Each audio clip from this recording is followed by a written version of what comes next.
राधे राधे मेरे प्यारे भाइयों बहनों माताओं व बंधुओं।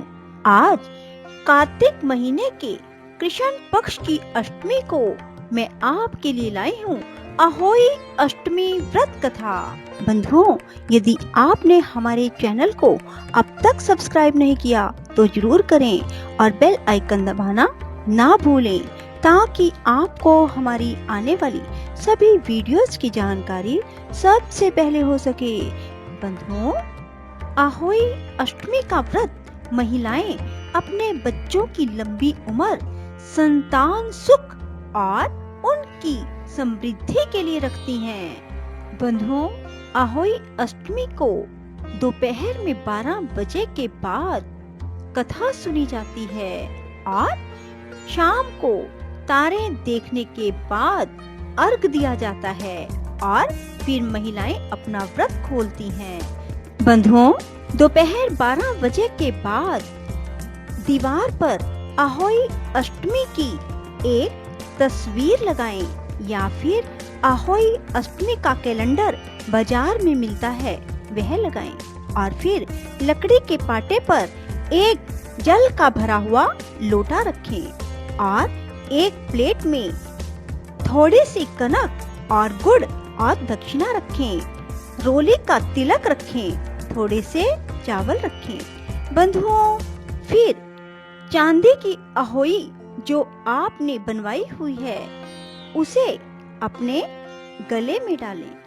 पहले रोली का तिलक अहोई अष्टमी की तस्वीर पर लगाएं और फिर जल के लोटे पर और फिर प्लेट में रखे हुए कनक के दानों पर भी रोली का तिलक थोड़ा सा छिड़कें और फिर खुद के रोली का तिलक लगाएं। उसके बाद वहां बैठकर ही कथा सुने।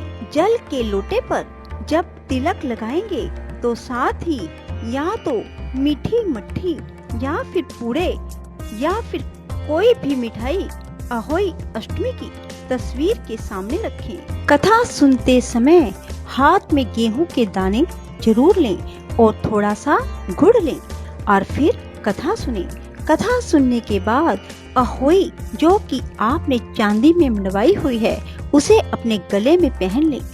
अहोई अष्टमी की कथा सुनने के बाद थोड़ा सा बायना निकाल कर अपनी सासू जी को पाए लग कर दें। दिवाली के बाद किसी अच्छे दिन अहोई गले में से उतार कर जितने बेटे हों उतनी बार और जितने बेटों का विवाह हुआ हो उतनी बार 2-2 चांदी के दाने उस अहोई में डालती जाएं। जब अहोई उतारें उसका गुड़ से भोग लगाकर और जल के छींटे देकर रख दें। चंद्रमा को अर्घ देकर भोजन करें या तारों को अर्घ देकर भी भोजन किया जा सकता है।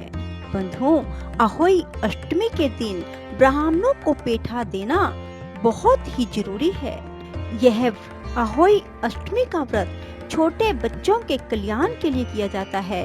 अहोई देवी के चित्र के साथ साथ सेही और सेही के बच्चे की चित्र भी बनाए जाते हैं और पूजा की जाती है। अहोई अष्टमी व्रत कथा। एक साहूकार था जिसके 7 बेटे 7 बहू थी और एक बेटी थी। सब मिलकर मिट्टी लेने गए। मिट्टी खोदते समय ननद के हाथ से स्याऊ का बच्चा मर गया। स्याऊ माता बोली, मैं तेरी कोख बांधूंगी। तो ननद ने अपनी सारी भाभियों से कहा, लेकिन ननद के बदले में अपनी कोख बंधवाने के लिए 6 भाभियों ने मना कर दिया। पर उसकी छोटी भाभी ने सोचा कि नहीं बंधवाएंगे तो सासू जी नाराज हो जाएंगी। तो छोटी भाभी ने अपनी कोख बंधवा ली। अब उसके जो बच्चा होता अहोई 7 के लिए मर जाता। एक दिन उसने पंडिताइन बुलाकर पूछा कि क्या बात है, मेरे बच्चे अहोई 7 के दिन मर जाते हैं। तब पंडिताइन बोली कि सुरभि गाय की सेवा किया कर। सुरभि गाय स्याऊ माता की सहेली है, वह तेरी कोख छोड़ेगी, तब तेरा बच्चा जीवित रहेगा। अब वह बहुत सुबह उठकर सुरभि गाय का सारा काम कर जाती।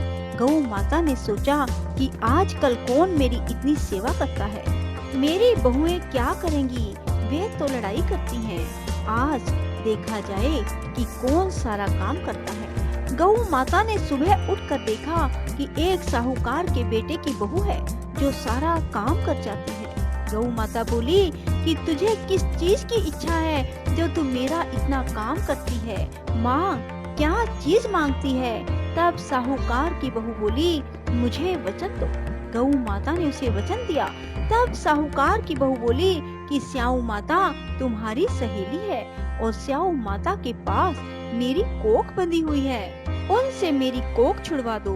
फिर गौ माता उसे 7 समुंदर पार अपनी सहेली के पास ले जाने लगी। तो रास्ते में धूप थी, इसलिए वह एक पेड़ के नीचे बैठ गई। थोड़ी देर में सांप आया। पेड़ पर गरुड़ पंखनी का बच्चा था जिसे वह डसने लगा। तो साहूकार की बहू ने सांप को मारकर डाल के नीचे फेंक दिया और बच्चे को बचा लिया।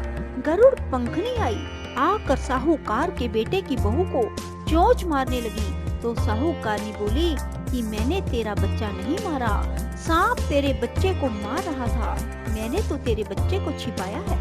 तब गरुड़ पंखनी बोली, मांग, क्या मांगती है।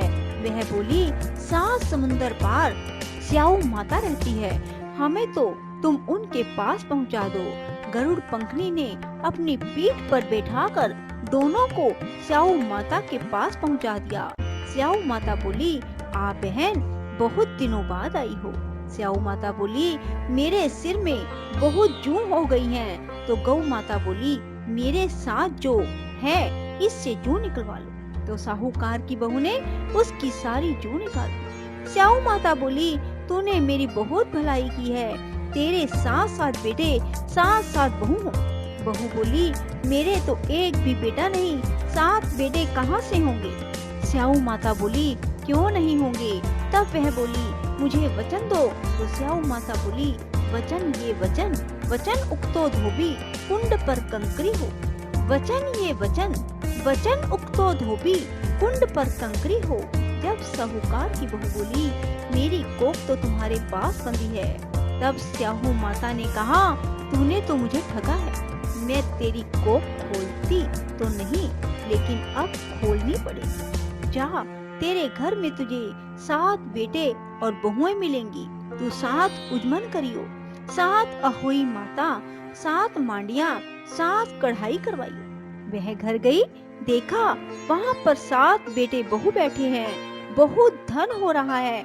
उसने 7 अहोई मांडल, कोई दीवार पर मटके, कोई मटके पर, कोई कहीं 7 उजमन करे, 7 कढ़ाई करे। इधर सारी दरानी जेठानी कहने लगी, जल्दी जल्दी चौका पूजा कर लो, नहीं तो सब कोई रोने लग जाएंगे। थोड़ी देर में उन्होंने बच्चों से कहा, देख कर आओ, आज वह रोई क्यों नहीं। वह देखकर आकर बोले, चाची तो अहोई मान रही है, खूब उजमन हो रहा है। फिर और जेठानी दौड़ी दौड़ी गई तो देखे कि वह तो कोख छुड़ा लाई। सब बोली, तुमने कोख कैसे छुड़ाई। वह बोली, मैंने तो कोख बंधाई नहीं, लेकिन स्याऊ के बच्चे के मरने से कोख बंध गई। अब स्याऊ माता ने मुझ पर दया करके मेरी कोख खोल दी है। हे स्याऊ माता, जैसे साहूकार की बहू की कोख खोली, ऐसे ही हमारी भी खोलना, सब की खोलना। कहते सुनते हुंकारा भरते की अपने सारे परिवार की कोख खोलना। बोलो अहोई माता की जय हो।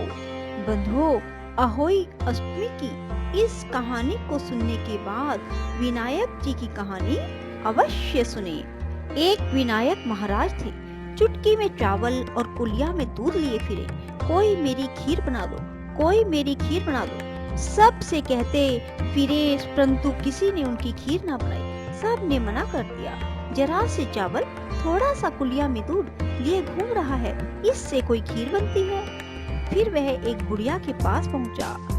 बुढ़िया बोली, बेटा आ जा, मैं तेरी खीर बनाऊंगी, बच्चों की जिद का क्या मिटाना।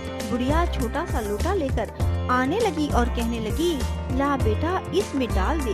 वह कहने लगे, बड़ा बर्तन लाओ, यह तो छोटा है। बुढ़िया के घर में कोई बड़ा बर्तन ना था। बुढ़िया बाहर जाने लगी तो बोले, कहाँ जा रही हो।